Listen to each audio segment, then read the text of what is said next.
Hello and welcome. I'm Sonia, and today we're sitting down with someone who knows the BBA program at BBA inside and out. Joining me is Karel Pernica, Hello, everyone. a business strategy lecturer who helps with the admission procedure and who works closely with applicants and students every day. Whether you're thinking about applying or just want to know more about the program, I hope you'll find the conversation genuinely useful. Let's get started. So my first question is something a lot of students are probably wondering about right now. So many students use AI tools like ChatGPT to help write their admission essays. How does the admission committee view this, and how can you tell when an essay is missing the student's real voice? Well, actually, in general, this is something what we can't separate from, the life or the university and students' life. So it is usually being used. The thing is, in case, it's totally and fully done by the AI, and you can tell that there are many passages which are actually quite general, they are not talking to the point, or you can actually tell even from the language that it's too sophisticated. There are some terms or even expressions which I would say I would never use. So then we are actually uncovering that by asking, okay, so can you explain me this formulation? What exactly did you mean by that?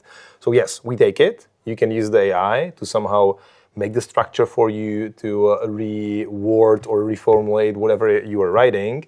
But at the end of the day, it should be your content and you should be well familiar with that. So you should be able to defend it. Okay, so it is beneficial to use it for structure, but you should express your thoughts. Exactly. Okay. And even, if you had it done and then somehow have it rewarded by the AI, it's still okay for us. Because yes, oftentimes it is definitely better than non-native speakers. Is there anything specific a student can include that makes their essay feel genuinely personal? Yes, in many of them, or like what it is, when you can, or you can never be sure, but usually those are the opinions of the students and their perspective. So in case it's like, okay, like this is what it is, like what it is like, and then this is my opinion. So it's like, yeah, like I think, or my perspective on that, or how do I interpret it? So this kind of not words, but this kind of sentences, it makes it feel, more human, that they are really providing their perspective and their opinions in that. Yes, I see. Moving on to the motivational video, I know this is something applicants find really stressful. When students are filming their motivational video, should they script it word for word and make it formal, or do you prefer a more personal conversational approach? Yes, well, for this specific case, it's really about being, I would say, very natural. Because in case you have it scripted, in case you have it written word by word, then your brain and you somehow try to stick to that. And it is visible. Either it's like really reading something, or it is this, robotic feeling that they are just, trying to remember what was written over there, and it's not natural like at all. So what I would recommend is just have a few, bullets or topics what you do like to mention definitely, and then just, be natural. It doesn't have to be perfect, because even if you just, learn that by heart, you would never say it the way that it's natural. It would always be like you have a reader in front of yourself, and that's not we really appreciate if it's natural. There might be mistakes when you are talking, but for us it's better. What's one thing a motivational video should definitely not include? Well, I was thinking about that, and I don't think that there's anything like that would be like an immediate red flag for us. Like really, it's when we can see only that the applicants are reading that. That's the biggest red flag, because then it's not, very, very natural. And oftentimes, even this motivation video, scripts can be generated by the AI, and oftentimes it's very generic, not very specific. So yes, when we can see that it's only reading something, that it's not even learned by heart, but we can see that the eyes are, like moving and, not watching towards the camera, but seeing some text and reading it, that's like That's not like the red flag or elimination or eliminating criteria, but it's definitely not adding any points. What if applicants mention their hobbies in the motivational video? It's good. We do like it because, and that's actually part of the admission process, even for like the master's degree, the SEMs which you are having.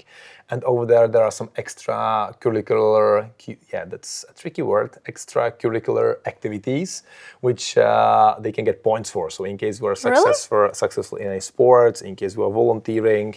So yeah, even the hobbies are actually telling us more about the person. But again, like it's not that it would be, again, eliminating criteria, but it's nice to learn more about the student. Let's talk about what actually eliminates candidates from consideration.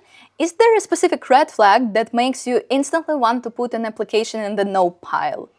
Yes, well, as I mentioned, during the motivation interview, in case the applicants are not doing so well or they're reading that, then it still might be good during the admission interview. But if during the interview we somehow, because we are talking about the essay, you know, how familiar they are, what are their opinions and thoughts on that, how they are able to react, and in case they do not know any part of the motivation, sorry, not the motivation, but the admission essay, then it's done. Because then it really suggests that it's not the original work of the student, and then, you know, of what value it is for us. So like this is like immediate, you know, red flag for us, and it means that the candidate is, you know, not successful. So not being aware of your topic, what you wrote about. Exactly, because it's not that long. And if you do not know, then it suggests, okay, it was either written by someone else or the AI, and you shall be, you know, familiar with the topic. Because you do the research, you put your, you know, own input, your own content over there, and then it might be suspicious, or it is suspicious, in case you do not know. I want to ask about something that I think a lot of students secretly worry about. If a student completely freezes or gets incredibly nervous during the admission interview, how do you handle that? And does it actually ruin their chances? Well, it happens either very rarely or it never, I would say, happen at all. Like it could be that, yes, they somehow freeze because they might be thinking about what shall be the answer, but yeah, that's the information we are getting at the very beginning most of the time. Like, yeah, I'm sorry, I'm very nervous. But we keep like emphasizing that it's kind of informal. It's not really like some super serious job interview. And you can imagine me talking with you like this right now. So it is very informal, and yeah, it's okay. Like, and it also might be an advantage or a positive thing that, you know, take time, do not answer right away, because then it could be some kind of nonsense. So if you think it through, like there is no time pressure whatsoever. So you can think it through and that's fine. So like, as I said, informal, plenty of time, and it happens very rarely. Are there any prepared questions that you ask? Well, not so much. It's only about, yeah, like how they learn about the university and everything. But then it is really about, it might be some follow-ups on your hobbies, on your educational background, but then it's mainly about the topic of the admission essay and some related topics to that. What would you tell an applicant the night before their interview to help prepare them mentally? Yeah, just read through the essay again. Because that's another thing, actually, you wouldn't say, but some of them, they can't remember what's actually written in the essay, and they say, well, yeah, I've submitted the essay 2 months back, and then I never checked it. Why? So just make sure that you are really well familiar with the topic, and you check it even before, so you know what is written over there. How should applicants structure business plan so that it looks like an essay? Well, it might be challenging, but then it's not at the end of the day. Because for that, you can apply the ChatGPT. You can ask, okay, what shall be the structure of the business plan? Here is the extent, which I shall fit in. And then it should be able to help you, you know, with the executive summary. So you can do all the analysis, you can do, you know, all the parts of the business plan, and then it might be just an executive summary in the extent of the limit of the characters which we are requiring. So yeah, this is a good use case for the ChatGPT or any other AI tool. Okay, thank you. And my final question is about life after getting accepted, because the real challenge starts after you get in. The jump from high school to BBA is huge. What is the number one reason first-year students struggle? And what can they do before they even arrive to prevent it? This is quite important, and I keep telling that to every single freshman that from this time on, once you're accepted, you're going to be the responsible for your studies, because on the secondary or grammar schools it might be different, that you are being checked more, like whether you are meeting the deadlines, whether you are actually going to school. But in here it's up to you. So like all the deadlines, all the duties and responsibilities, it's up to you. So there is not going to be your mom, not going to be your dad in here. You are in a foreign country most of the time.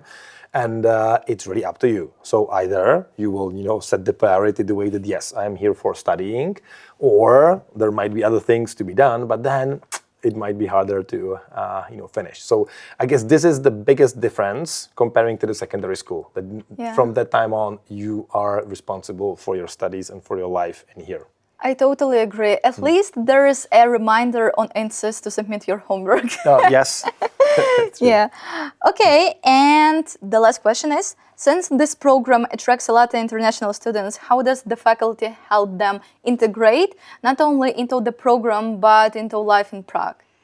There is this buddy program, which is quite good, because the buddies, or so-called buddies, those are the students which are already studying here. And once you apply for that, you can be assigned with your buddy who's helping you with the arrival, with setting up or arranging things at the dorms to get you familiar with the Prague, with the public transport and everything. Because I guess this is the most valuable, because even if we would be giving you the advice, we haven't gone through the process. So we don't have we know how it works, but we don't have the experience from your perspective. So it's always better to start networking with the other freshmen and with the other students, because they can help you obviously the most. Thank you so much, Karel. This has been incredibly insightful. I think anyone watching this now has a much clearer picture of what it really takes to become a BBA student, or what to expect once you get there. We really appreciate your time and honesty. Thank you. Thank you for having me, Sofia, and fingers crossed with the admissions. And remember, we want to accept you, not the ChatGPTs.